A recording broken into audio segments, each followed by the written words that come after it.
عبداللہ بن عمر رضی اللہ عنہما سے روایت ہے کہ نبی اکرم صلی اللہ علیہ وسلم نے فرمایا، نماز بغیر وضو کے قبول نہیں کی جاتی اور نہ صدقہ حرام مال سے قبول کیا جاتا ہے۔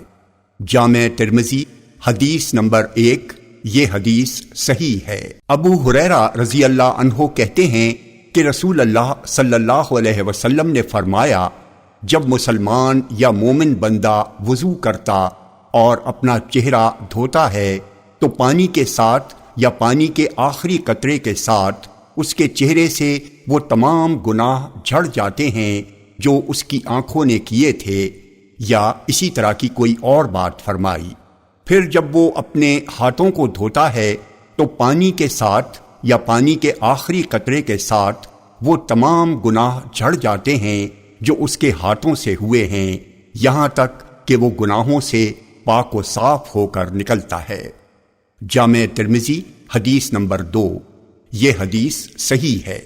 جابر رضی اللہ عنہ روایت کرتے ہیں کہ ابو قتادہ رضی اللہ عنہ نے نبی اکرم صلی اللہ علیہ وسلم کو قبلے کی طرف منہ کر کے پیشاب کرتے ہوئے دیکھا ہے۔ جامع ترمذی حدیث نمبر 10۔ یہ حدیث ضعیف الاسناد ہے۔ جامع ترمذی حدیث نمبر 10۔ یہ حدیث ضعیف ہے۔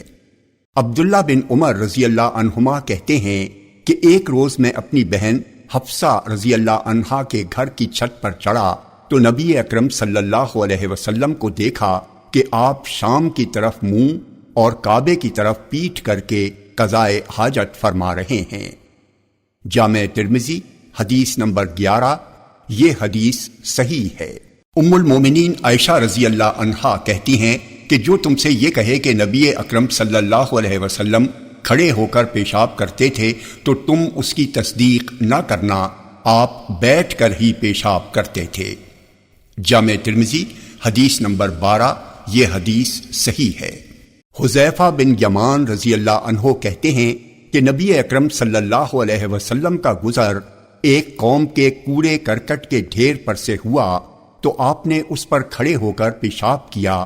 میں آپ کے لیے وضو کا پانی لایا، اسے رکھ کر میں پیچھے ہٹنے لگا تو آپ نے مجھے اشارے سے بلایا، میں آ کر آپ کی ایڑیوں کے پاس کھڑا ہو گیا۔ آپ نے وضو کیا اور اپنے موزوں پر مسح کیا۔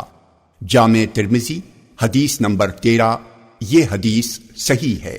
انس رضی اللہ عنہ کہتے ہیں کہ نبی اکرم صلی اللہ علیہ وسلم جب قضائے حاجت کا ارادہ فرماتے تو جب تک زمین سے بالکل قریب نہ ہو جاتے اپنے کپڑے نہیں اٹھاتے تھے۔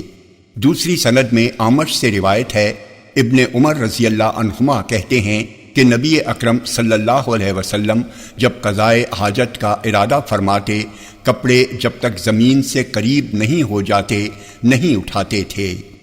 جامع ترمذی حدیث نمبر 14۔ یہ حدیث صحیح ہے۔